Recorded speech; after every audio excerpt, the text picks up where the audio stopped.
All the disrespect before you play back, button check. Button check. What is up, Butt Check family? Welcome back to yet again a beautiful day, a beautiful HT of buttons that must be checked. Matter of fact, the first HT of June, if that means anything to y'all. So either way, man, chapters down below. We got one big topic, one huge story that's breaking out in the Tekken community yesterday. People is like doom posting, other people are hopeful. We got like content creator reactions, FGC reactions, even the dev reactions themselves. Michael Murray just weighed in.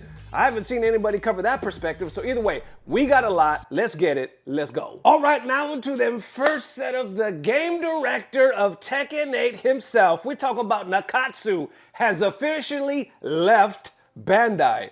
Buttons that need to be checked. There's all kinds of doom posting, speculation. Is he going to join Harada? People are cheering. People, like I said, it's a lot. It's a lot in the air. So he posted this, man. When was this? Today is the 1st by the time I'm recording it. So he just posted this like the day before, talking about announcement. After 20 incredible years, I have left Bandai Namco Studios. Thank you for all the support. Announcement. And then he posted this, and there's this huge thread in translation. Now, like I said, I'm sure a lot of you have already seen the translation or the full announcement because it's a lot.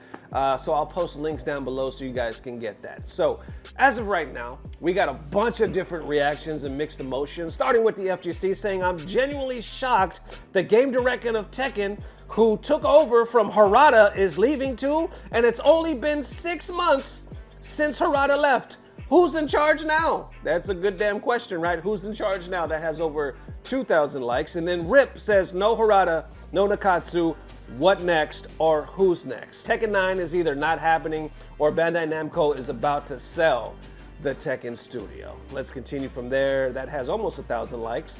And what else we got? The game has not been doing so well. Ever since Tekken 8 came out, we've been told that dev team was changed after 2 seasons, the fiasco, and then Harada left and now Nakatsu. This isn't looking good. Tekken will either die with this installment or get sold.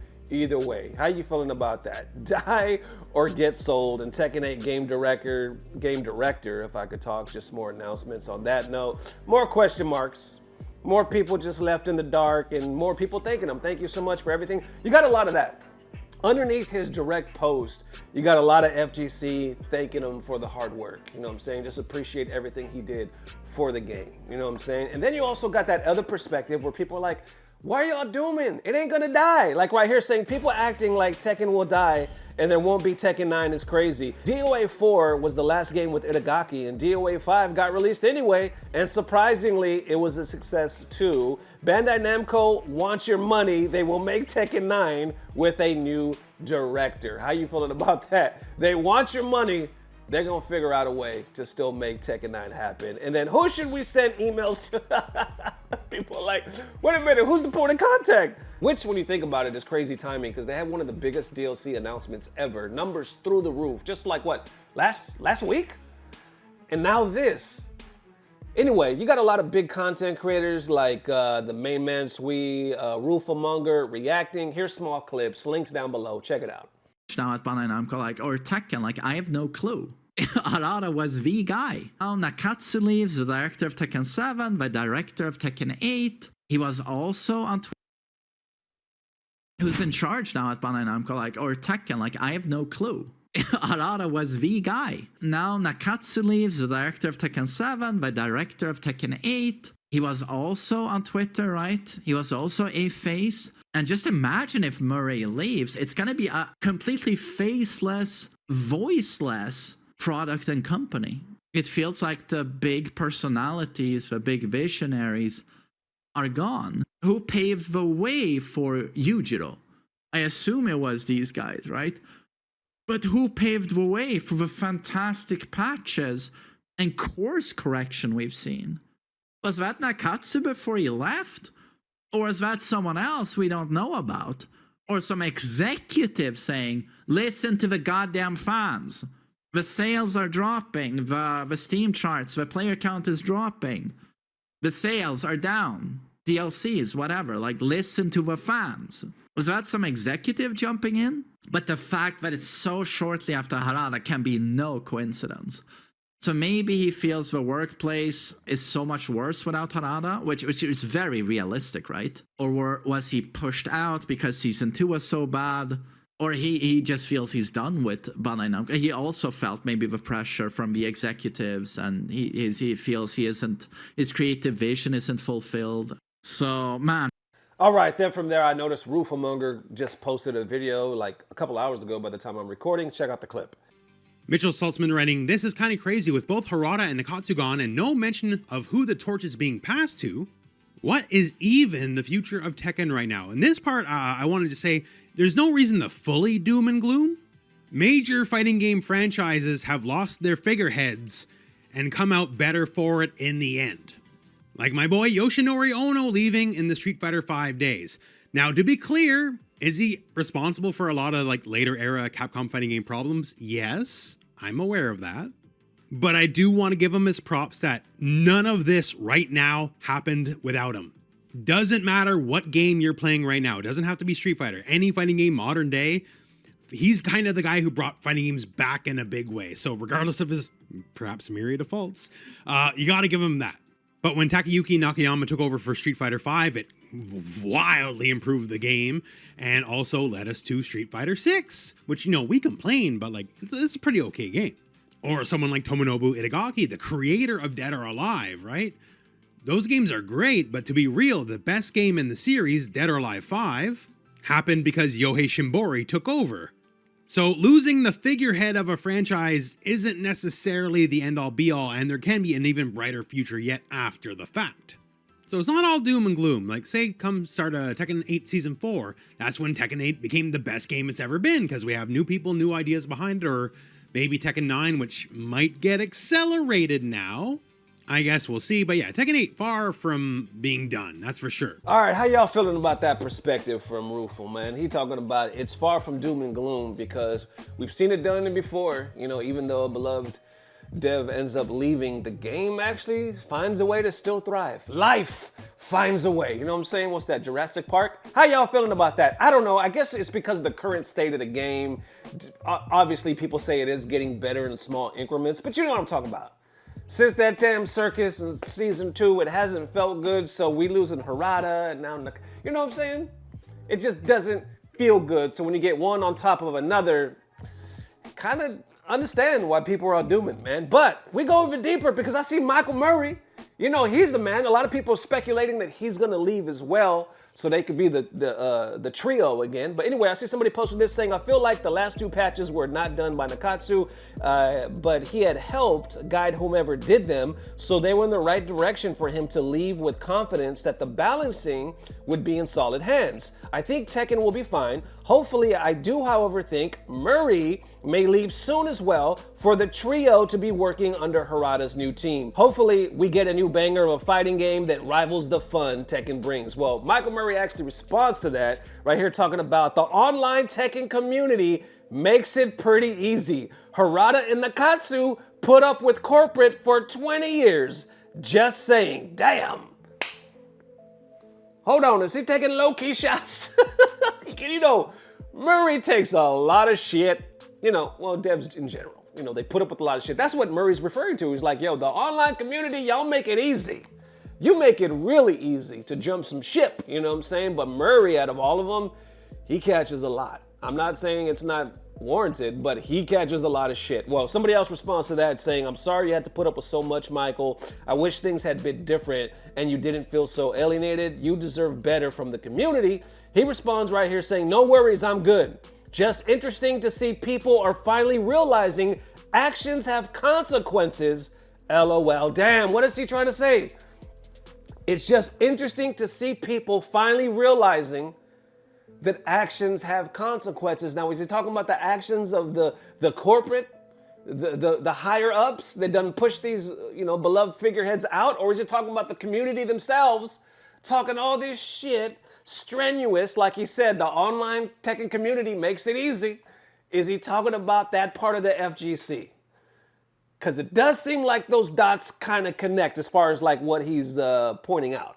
So damn, that's a lot of food for thought. So many ways to look at this, so much dooming. Michael Murray himself pretty much co-signing that it It looks like there was some turmoil behind the scenes. I mean, it's pretty obvious. You know, even the main man talking about it can't be coincidence. I don't know if it's necessarily the end of Tekken. I mean, one would hope not, right? But as far as like, is the community to blame? All right, this is an actual update. I'm having to add this later because people are just responding to Michael Murray, talking about, let's get this straight. You lied about the Tekken shop. You banned people. You dropped the ball. And now it's our fault?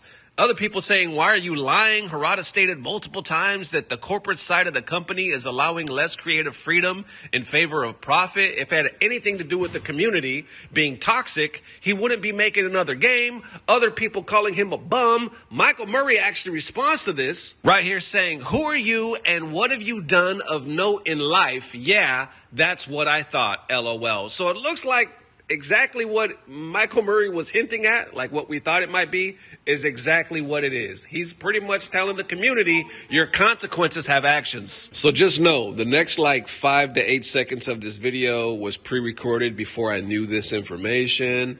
Pretty wild, right? How are y'all feeling? Is the FGC actually to blame? Let me know. Because you can only get so many bad comments and dealing, because you know, you basically also in the customer service business. And anybody out there that's also been in customer service, there's only so much of this. Only so much of this you can take when you feel like, I can't please nobody. I'm trying. And granted, sometimes you F up, right? Sometimes you drop the ball. But sometimes, even when you don't, you still get this. And you gotta imagine these devs deal with this all the damn time. And a lot of these devs, especially in the tech community, like especially when you're talking about Michael Murray and Harada, they're vocal. They like to clap back, you know what I'm saying? Like they're quick to talk that shit. Don't ask me for shit. Legendary t-shirt, legendary saying, we loved him for it. But at the end of the day, 20 years? 20 years of this and that, you know what I'm saying? So it looks like, I don't know. I'm not saying who exactly is to blame, but it looks like there's a lot of pieces to this pie. But is it the end? What happens now? Do the trio reunite? And is that something that the FGC would want? Who knows? I don't know why I say that the FGC would want, like we're all just one and we all think the same. Nah, it's a bunch of individuals. It's a bunch of individual pockets. You know what I'm saying? So either way, damn, how y'all feeling? Let me know. That it is one more time, Butt Check family. Appreciate the massive love. Today is HT, the most glorious day of the week, but we got something different. Hang with me now. We got a little something different for you right here. Somebody posted this right here saying I was coming looking for some copper.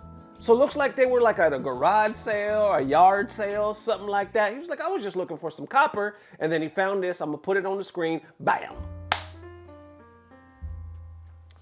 Who? Like, I don't know why you would make something like this, but for some reason I'm happy. Like, why would this be created? You know what I'm saying? As you must have been really bored. You didn't have no materials. I don't have nothing. I don't even have a cardboard box. I have nothing. Oh, I got this mannequin. You know what? Buttons right above the titties. That would hit. That would hit. So that means you gotta, I mean, if you, the position, you got 2 bumps right here, 2 hurdles. You gotta play like this. It's very awkward, but you know what? That's not the end of this because somebody figured out the awkwardness. They say, you know what? I think I learned how to play with this joystick because they said the boobs are in a bad spot. I guess I have no choice but to use it like this. This how the man gonna use it. Bam, you ready? Hey, what'd you think? I mean, it makes sense to me. If you're going to put the buttons in the stick in that position, this must have been the natural way to use it. That's what I'm thinking. I'm thinking this man it came instinct. This is that HT instinct and it's paying off and he's leveling up. Probably leveling up in a lot of more, perverted ways. But anyway, that's it for HT. Like I said, it's a hell of a stick. There it is one more time, Butt Check family. Appreciate the massive love. Thank you guys for tuning in, man. If I don't see you tomorrow, I'll definitely see you Thursday morning. I'm gonna try to go back to my regular schedule of posting early in the morning. So I'll shoot for Wednesday. There's a lot happening right now, but we'll see. Either way, we'll be here, baby. We'll be here checking these buttons. So I appreciate the massive love as always. I don't know what it is, but I know somehow, some way, it's about to get better. Love y'all forever. Peace. Blah, blah, blah. Subscribe. That looks sick. shit. Come to those black tornado. Oh yeah, oh, he's like, no, the boom, boom.